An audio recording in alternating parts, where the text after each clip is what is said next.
ये जो inquiry commission बनाया गया, फिर जिलानी साहब का उसमें पहले तो सरबराह की हैसियत से उनको नामजद करना, फिर उनका अपने आप को रिक्यूज़ कर लेना, इसके ऊपर भी अदालत ने कहा कि बहुत जिस तरह की बातें हुई, तनकीद हुई, यहाँ तक प्रेशर आया और उनके नाम के ऊपर उनको शर्मिंदगी होने शुरू हो गई कि क्यों प्रपोज़ किया गया। किस हद तक ये सारी चीज़ें कंट्रीब्यूट करती हैं इस मामले के अंदर किया, और क्या आपको लगता है जो रिमार्क्स आए वो ज़रूरी थे और उससे कहीं ना कहीं जो तनकीद हो रही थी इन रिमार्क्स के अंदर वजन है कि क्यों एक्शन नहीं लिया जा रहा था? देखिए, कल के प्रोग्राम में मेरे ख्याल में रीमा ने और दुरानी साहब ने और मैंने जो कुछ अर्ज़ किया था, तो आज सुप्रीम कोर्ट में भी मिलते जुलते उससे मौक़िफ़ उनका आ गया और जो एतराज़ात थे तो उसका जवाब दिया गया। मसलन एक एतराज़ ये था फुल कोर्ट के बारे में, तो फुल कोर्ट का जवाब आ गया कि फुल कोर्ट क्यों नहीं है, और वही वजाहत जो कल हमने की थी वो चीफ जस्टिस साहब ने की थी कि सारे जजेस दस्तयाब नहीं थे। दूसरा, फिर कल यहीं पे हमने सवाल किया था कि अच्छा माजी में कितने फुल कोर्ट मीटिंग हुए थे जस्टिस उमर अताब बंदियाल के उसमें, तो आज उन्होंने यही सवाल किया अटॉर्नी जनरल से कि उस दौर में कितने फुल कोर्ट मीटिंग्स हुए थे, तो उन लोग की तरफ से जवाब यही था कि कोई एक भी नहीं हुआ था।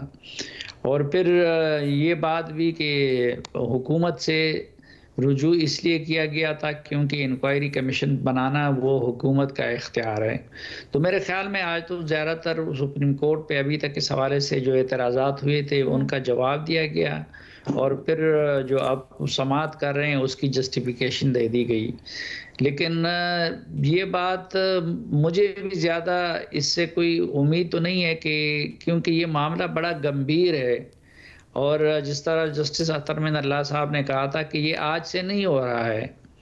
कल भी मैंने अर्ज़ किया था कि चलो इन जजेस का तो ये इतनी खुशकिस्मती है कि उसका नोटिस भी लिया गया, उनको शाबाश भी दी जा रही है, लेकिन जब जस्टिस शौकत सिद्दीकी ने यही फरियाद की थी तो उसको बिल्कुल उनके साथ ऐसा सलूक रवा रखा गया कि अपने कुलीग जजेस ने उनका टेलीफोन सुनना भी ख़त्म कर दिया। तो इसका मतलब ये है कि उस वक़्त घुटन और जबर अदलिया में वो शायद आज से ज़्यादा था। फिर ख़ुद जस्टिस फ़ायज़ ईसा साहब के साथ जो कुछ किया गया, उनकी अहलिया का आज मिसाल भी दी अटॉर्नी जनरल ने कि उनकी अहलिया के बावजूद इसके कि उन्होंने 2 बंदों को नॉमिनेट किया था, लेकिन उसका ना अदलिया ने कुछ किया और ना एग्जेक्टिव ने कुछ किया। तो आज एक तो ये है कि एग्जेक्टिव कम से कम ज़ुबानी हद तक ये कह रही है कि वो अदलिया के साथ है, और दूसरा इतने ऊंचे बालाई फोरम पे उनका नोटिस ले लिया गया है, तो कुछ ना कुछ हमें तवक्को है। लेकिन ये मसला सुप्रीम कोर्ट मेरे ख्याल में ज़्यादा हल नहीं कर सकती, और अगर जजेस ये मसला हल कर सकते थे तो फिर तो वही बात थी कि जिस जज को किसी ने अप्रोच किया है तो वो तौहीन अदालत में उसको बुलाता और उसको सज़ा दिलवाता। मेरे ख्याल में मसला तब हल होगा जबकि हमारी इंटेलिजेंस एजेंसियों के लिए पार्लियामेंट कानून साजी करे। अच्छा, बस यहाँ पे आके आप खामोश हो गए सर, आगे इसकी वजाहत नहीं करेंगे? यही मैं वजाहत कर रहा हूँ ना कि देखें कि हमारी खुफिया एजेंसियों के लिए पार्लियामेंट को कोड ऑफ कंडक्ट भी बनाना चाहिए और कानून साजी भी करनी चाहिए। अच्छा, ठीक है, तो मामला वहीं से होगा। बट इस समाज से क्या एक्सपेक्टेशन ऑल्सो उमर, ये बात आप कहिएगा, जिस तरह अभी शहजाद ने कहा कि फुल कोर्ट के एलामिये में शायद वजाहत नहीं थी, इसकी वजह से बहुत से शकूक व शुबहात या सवालात लेट से पैदा हुए और फिर उससे तनकीदी रंग भी जिसने चाहा दिया। क्या ये वजह थी, इस वजह से बहुत ज़्यादा प्रेशर और सब कुछ आया, या फिर आप कुछ और समझते हैं कि यहाँ तक मामला पहुँच गया कि फिर एंड में आज जो वजाहत देना पड़ी कोर्ट को बैठ के? अलीना, मेरा ख्याल है कि कोई चीज़ें जो है ना हम वक्त के साथ सीखते हैं, कोई और जब तक हमारे नॉलेज में नहीं होता, कोई लोगों की जहालत जो है वो दूसरों के लिए एक अजाब बन जाती है कि वो एक बात पर डट जाते हैं, वो अड़ जाते हैं कि नहीं फलां चीज़ इस तरह से होनी चाहिए, फलां चीज़ इस तरह से होनी चाहिए, और फिर एक वक्त लगता है कि लोग उस नतीजे पे पहुंच रहे होते हैं। मुझे याद है कि ये जब अभी कमीशन की बात हो रही थी तो मैं अक्सर मेरे ज़हन में सवाल आ रहा था, कई लोग ये बात करते थे कि जी वो एक रिटायर्ड जज क्या करेगा, तो मैं सोचता था कि इधर तो हाजिर सर्विस जज कुछ नहीं कर पा रहे, वो खुद जो है फरियादी बन के आगे चीफ जस्टिस के पास गए हुए हैं जी कि हमें हुक्म दे या हुक्म नहीं, हमें गाइड करें कि हमें क्या करना चाहिए। यानी कि इनमें वो जज भी शामिल है जिन्होंने एक एक रुकनी बेंच ने वजीर आजम को तलब कर लेते थे।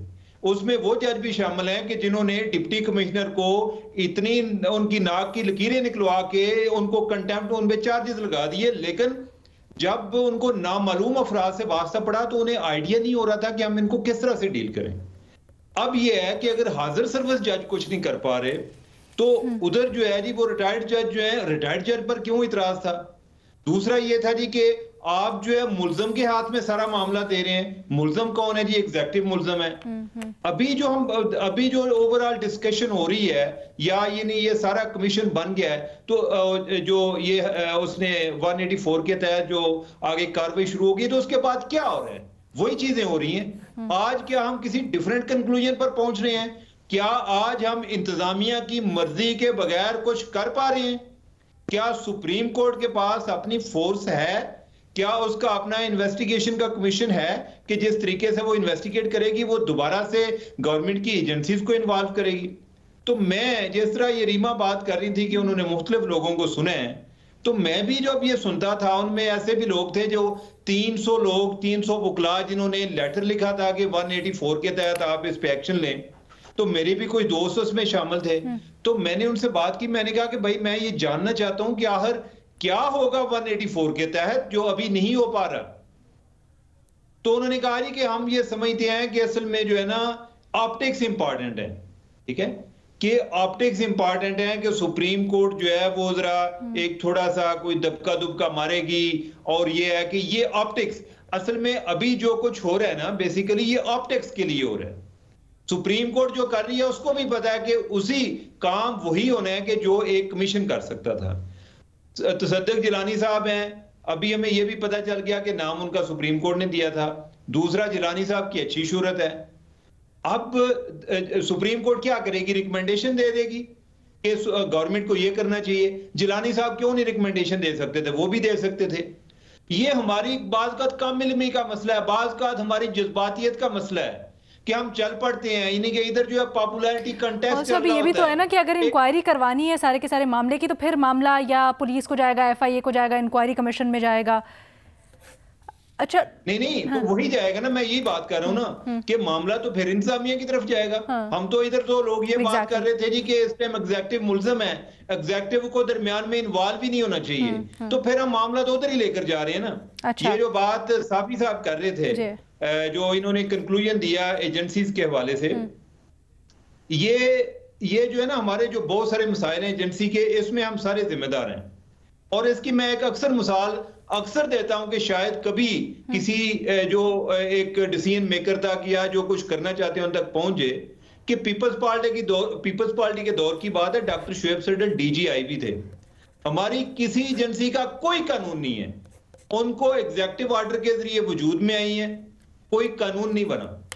मैं जब अगवा होने के बाद वापस आया था तो मैंने आके कोई इंतकाम का मुतालबा नहीं किया था, इस कानून का मुतालबा किया था कि इनका बनना चाहिए। हामिद मीर साहब के बाद जब उनका वाकया हुआ मैंने आके कानून की बात की थी कि इनका कानून बनना चाहिए। और डॉक्टर शुएब सडल जो हैं उन्होंने एज अ DGIB उन्होंने एक मुसवदा तैयार करके दिया कि IB का ही कानून बना दें, IB का एक्ट ऑफ पार्लियामेंट बना दें। हमारे ये जो सियासतदान हर टाइम जो विक्टिम बने होते हैं ना, इन्होंने वो नहीं बनाया क्योंकि इन्होंने IB को इस्तेमाल करना होता है। IEC को जो इसका अंदाजा इससे लगा सकते